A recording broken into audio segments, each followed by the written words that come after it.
and girls, today we're doing lesson 2.7 on dividing fractions. You're going to skip the first two examples because I think they're confusing, and if I think they're confusing, you're going to think they're confusing, and we're just not going to play that game today.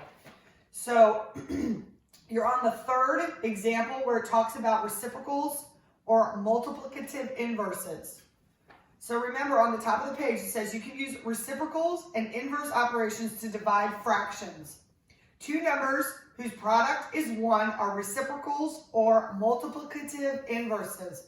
Just use the word reciprocals if you want. And then it gives you an example, and it says 2/3 times 3/2, which is an improper fraction, equals 1. So 2/3 and 3/2, those are the reciprocals, okay? Those are the multiplicative inverses because you've inverted this second fraction. So we're going to use that when we divide fractions today. The first example, find the pattern. It says complete the table by finding the product. So all you're doing there, you've got the division and the multiplication. So I'm just going to read through these. You've got 4/7 divided by 2/7 equals 2. And then the multiplication would be 4/7 times the reciprocal. 7/2 equals 2. Then you've got 5/6 divided by 4/6 equals 5/4. Then you multiply the reciprocal. You get 5/6 times 6/4, and that equals 5/4. And then the last example, 1/3 divided by 5/9 equals 3/5, and then you do the multiplicative inverse. 1/3 times 9/5 equals 3/5. So you'll go through those examples, and then it says, how are each pair of division and multiplication problems the same, and how are they different? So the first fraction and the answer in each pair are the same. And the second fraction in each pair are reciprocals of each other. So that answers that question.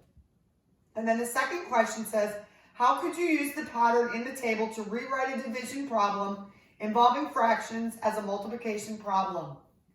So this is how you do division. You rewrite the division as multiplication by the reciprocal of the divisor. And we will go through some examples. So the first example at the bottom of the page says, Winnie needs pieces of string for a craft project. How many 1/12 pieces of string can she cut from a piece that is 3/4 yard long? So 3/4 is how long the piece of yarn is. She wants to cut them into 1/12 pieces, okay? So they estimated, and you can estimate it if you want, but you do not need to do it during your lesson, and it would be 1 divided by 1/12, which 12 times 1 times 1 is 12. So that's your estimate. So you're looking to find an answer that's around 12. So we're going to use the reciprocal of the divisor, that's the second number, to rewrite the multiplication problem. So you have to do this for every division problem. So you have 3/4 times the reciprocal. So you're just going to flip that second fraction, and you're going to get 12/1. Now, again, the next step is to simplify the factors before you multiply. So 4 divided by 4 is 1. 12 divided by 4 is 3. Now we have 3 times 3 is 9/1, which equals 9. Okay? And the estimate is 12, and the answer is reasonable. 9 is close enough to 12. Okay? So that is that example. And then they checked it. So you would take your quotient times your divisor,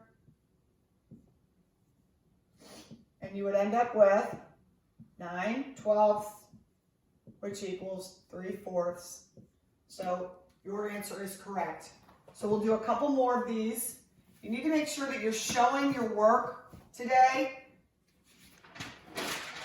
when you are working these out. So let's look at this. So we've got Ben, let's see. Let me pick a good one. Let's see, we will do 3/5 divided by 5/6. Okay? Remember, you are always flipping the divisor. That's your reciprocal. So we would have 3/5 times 6/5. You can't do any cross simplifying. So 3 times 6 is 18/25. Okay? That is your quotient. It's already in simplest form. Okay? Let's do another one. Let's do 3/5 divided by 1/10. Okay? This is your divisor. That's the number you're going to flip. You never flip the first fraction. So 3/5 times 10/1. I can cross simplify before I multiply. 5 divided by 5 is 1. 10 divided by 5 is 2. 3 times 2 is 6/1, which equals 6. Boys and girls, you have to share your work here. I want Mrs. Kalovich and myself to see the division problem and the reciprocal, where you're multiplying and cross simplifying before you get your quotient. This way, we can see if you made a mistake. Let me go ahead and do one more longer example. Actually, not longer, but this maybe we can put this in our spiral. So we have 5/6 divided by 4. Remember, when you have a whole number, it goes over 1. So just put that there. Then you're going to multiply your reciprocal, which would be 1/4. You cannot cross simplify anything here. So 5 times 1 is 5. 6 times 4 is 24. So 5/24 is your answer. So this might be a good example to put into your book, into your spiral. Okay? Then you do have some problems where you are going to have to use order of operations. So let me do one just so.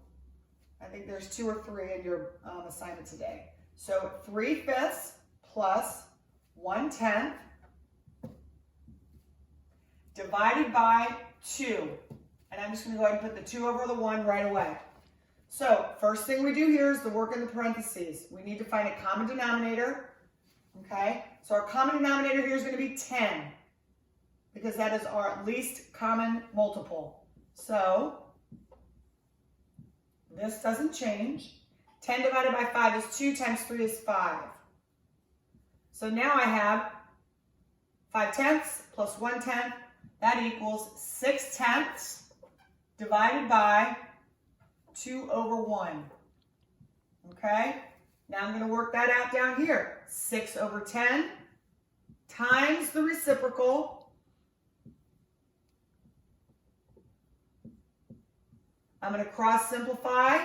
2 divided by 2 is 1. 6 divided by 2 is 3. I multiply straight across and I get 3/10. So that is the answer to this problem here.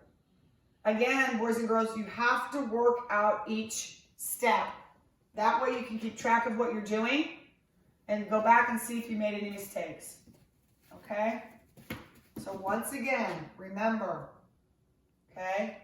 Here's one more example. 5/6 divided by 2/4.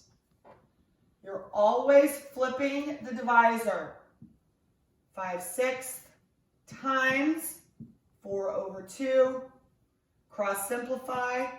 6 divided by 2 is 3. 4 divided by 2 is 2. Multiply straight across.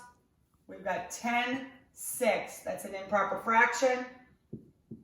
So 10/6 equals 1 4/10, which equals 1 2/5.